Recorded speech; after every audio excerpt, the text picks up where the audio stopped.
What is up, guys? Mr. Constitution here, coming to you with another Lord of the Rings video.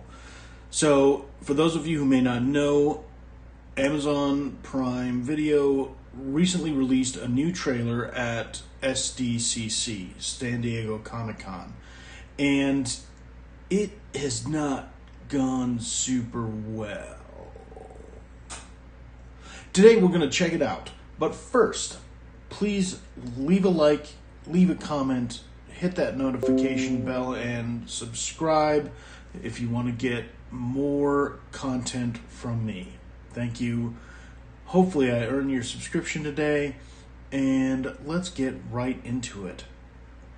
Lord of the Rings, The Rings of Power, San Diego Comic-Con trailer. Let's see what we got here.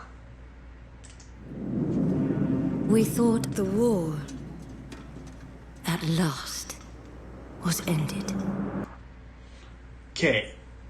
First off, kind of a weird scene. Don't know what exactly this is. My guess is it's some kind of flashback, maybe to the aftermath of the War of Wrath, where the Valar and their allies on Middle-earth confronted and defeated Melkor.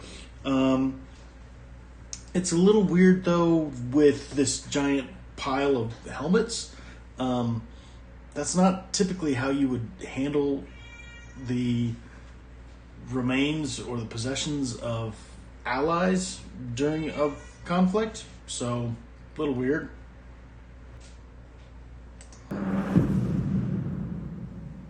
Today, our days of peace begin. Elrond just looks like a big dork.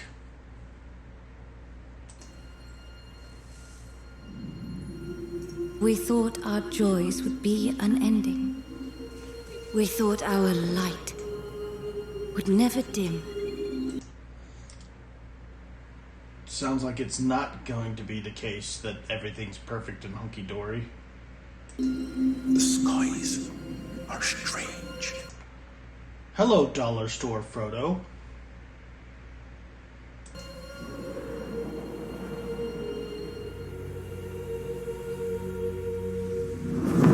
You just hear glut. Okay, I don't know who this woman is. Human, I believe. And she just revealed a Palantir. Kind of cool. I'm having a bit of a hard time with how people are pronouncing Galadriel's name. She uses these she goes really hard on like the consonants in this as she pronounces Galadriel's name, and it's just a little off-putting. Whatever. Adriel, the moment we feared. So it's a little weird. The Palantir isn't really like a future-seeing device. It's more like a remote viewing device. It's kind of weird, that, so is she viewing things that are currently happening? Was that a glimpse of what she actually sees there? Or what? Who knows? Based on the works of J.R.R. Tolkien. Sure, guys.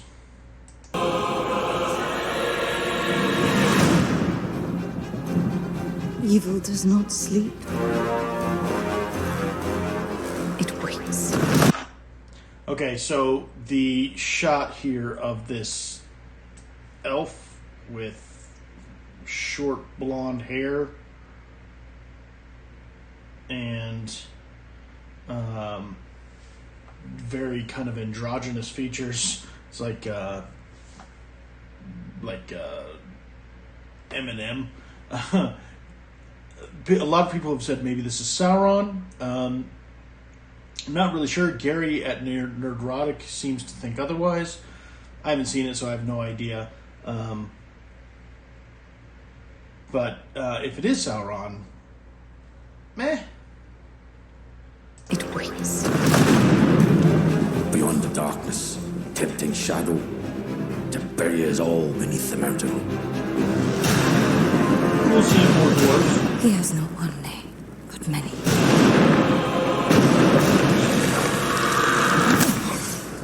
Have you heard heard of him, lad? Have you heard of Sauron? So here we have the first actual use of the name Sauron in the trailers. Sauron was a big player. I'm really confused though, how are we leading up to, obviously the culminating the climax of the Second Age is the Battle of the Last Alliance, where Sauron is defeated. The One Ring is cut from his hand by Isildur. Isildur?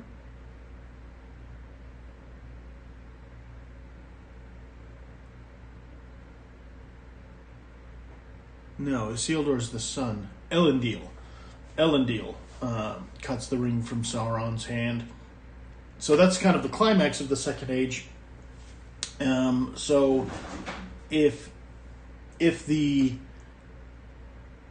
purpose of this show is to show the whole, to kind of to tell the story of the Second Age, they're kind of doing a lot here in this first season. So, just based on this trailer, so I'm not really sure what's going on here, but I guess we'll just have to watch and find out.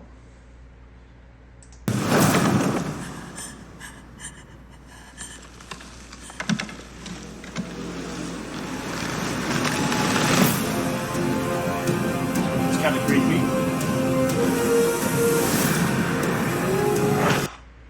So this kid, whoever he is, apparently has a magic sword. Kind of an evil, nasty-looking sword, so not sure what's going on with that. I really have no idea where they're going with all of this. If the evil rising is left unchecked, it will take us all. Find the light, and the shadow will not find you.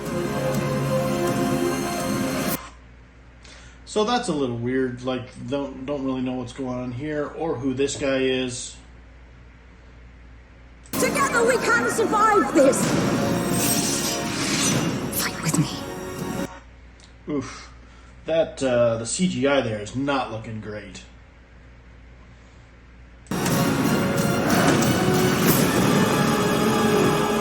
Each of us must decide who we shall be.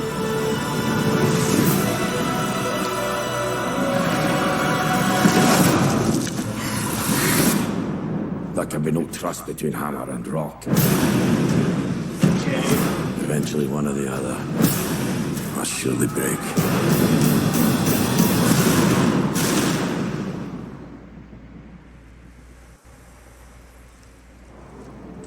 So that dude's definitely giving off some evil vibes. Not sure what's going on here. And You we're have been looking told at many lies. some kind of mineral deposits there. Not really sure 100% what's going on there. This guy is...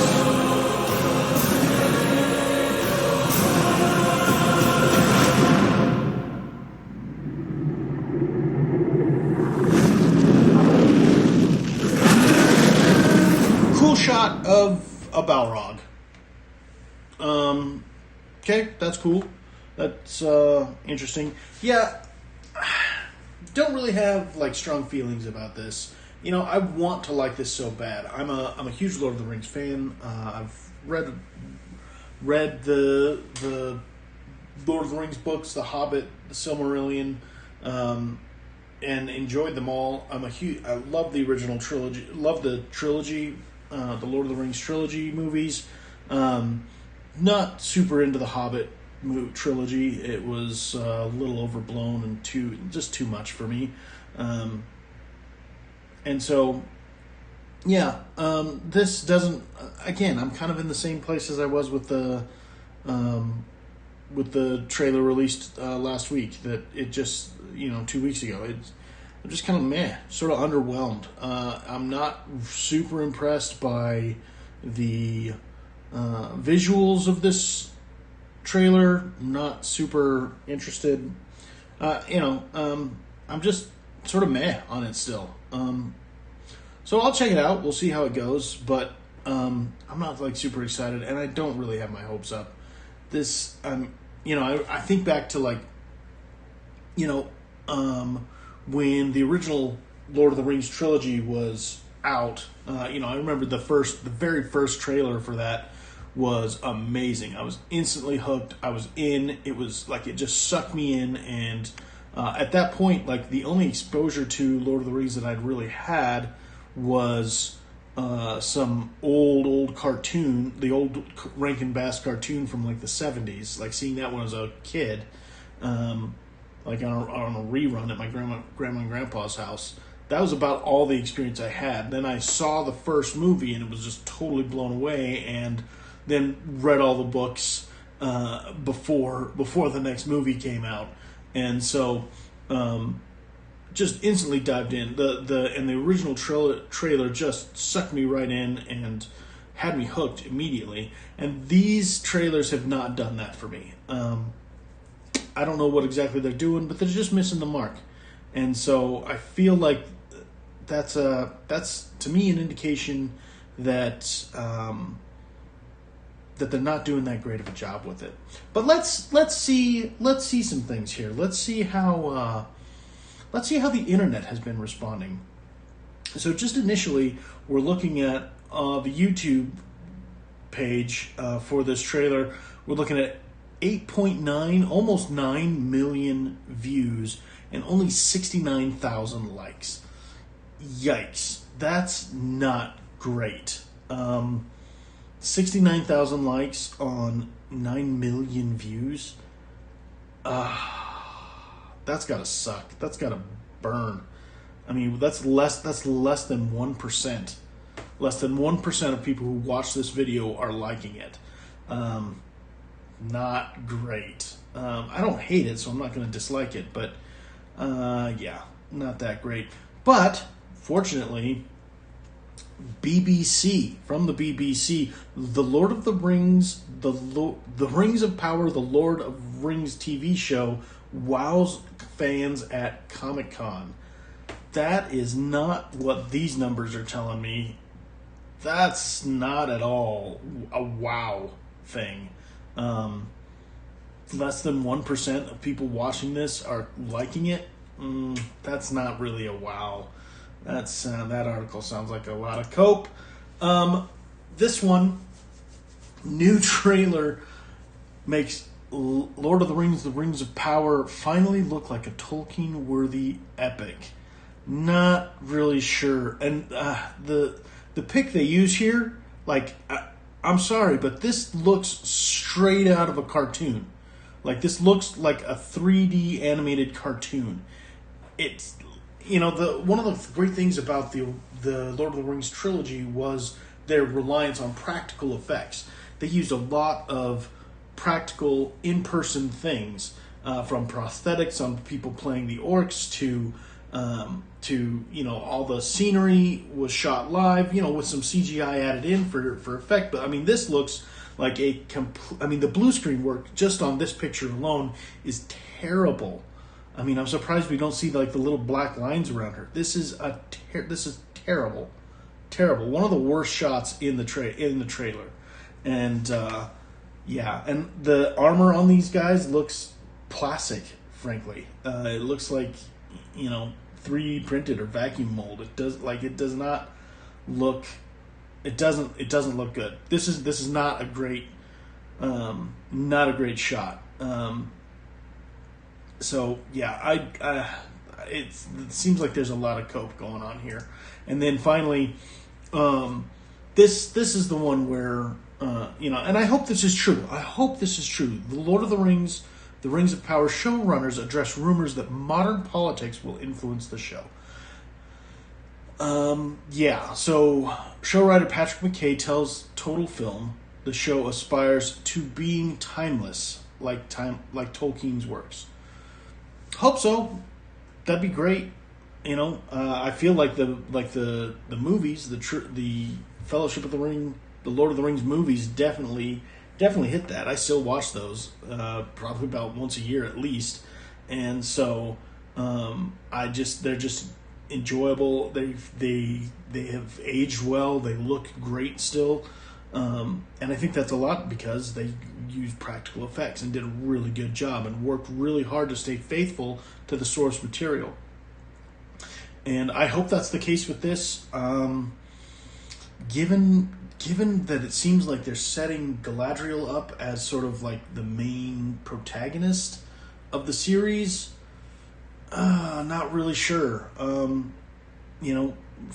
Based on my readings in the books, she doesn't really have that. I mean, from my understanding of she made her appearance in Fellowship of the Ring. Tolkien loved her so much, and then sort of retconned her in to the Silmarillion stories, which he didn't even publish while he was alive. They were published posthumously.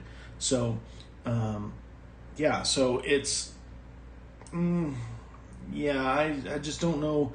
It seems like maybe they are. I'll give them the benefit of the doubt until I'm proven otherwise.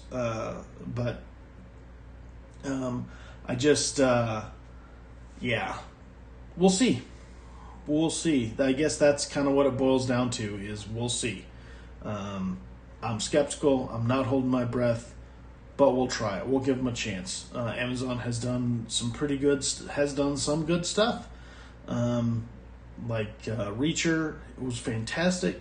I've heard great things about The Terminal List. I still haven't watched that yet. That is on my list of things to watch, but I don't know.